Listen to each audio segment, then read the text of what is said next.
Siyempre, okay mga bossing. Well, ito yung Class A na concert speaker na binuksan natin kanina, no? So, siyempre, sorting out tayo, kung good, kung gumagana. Pero actually, bago magbukas, nag-test na tayo nun. So, itong isa gumagana yung woofer. Pero Twitter, wala. Itong kabila, wala rin tunog. So, nag-test na tayo. Sira na yung mga Twitter, sira rin itong isang woofer. Pero hindi sunugan ko yun nun, baka may naputo lang. At pagkatapos, ito kasi naman talaga, diba? Yan ang malaking kapikean.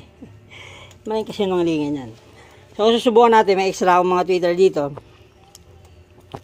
Papalitan natin ng, actually, hindi Twitter to walang kapares kasi itong Magnum, benta. So, gagawin natin ano yan. Gagawin natin, Twitter nitong concert. Subukan natin kung maganda tunog. Pero ito swak to. Kahit mas maliit. Kasi Twitter talaga to. Pag sinpa ko yan dyan, plak. Mas magiging malakas ang tunog yan. Tsaka mas long range kasi nakaano siya. Kumbaga nakapaloob siya rito.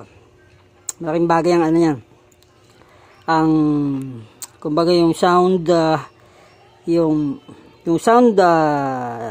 sound journey niyan, pag binulong mo pa lang, malayo ka agad pag ganito. May marites sa loob yan May kita yung mga gumagawa ng MIDI, diba? Meron silang bullet type speakers. Kahit maliit lang nilagay mo, nagiging malayo at solid yung bato niya. Dahil yan dito. At alam niyo ba kung saan galing technology nito? Dun sa sa ginagamit ng mga pulis nung araw. Ang tawag dun, nakalimutan ko na. So, ayan yan So, ang gagawin na natin, try natin i-mount tong mga regular Twitter. Wala nga. Dahil kung tinester sana mga magandang Twitter, puro open Pati ito, pwede pa sana to. Dahil peso din to. So, hindi rin magana. Ang nasunog. Ayan yung box. Ito yung kabila. Yan natin magagawa pa natin woofer na. Diba?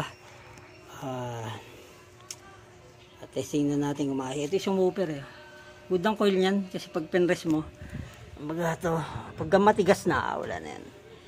Yung mga sabit-sabit, naayos pa yan. Huwag lang talaga masunog ang coil.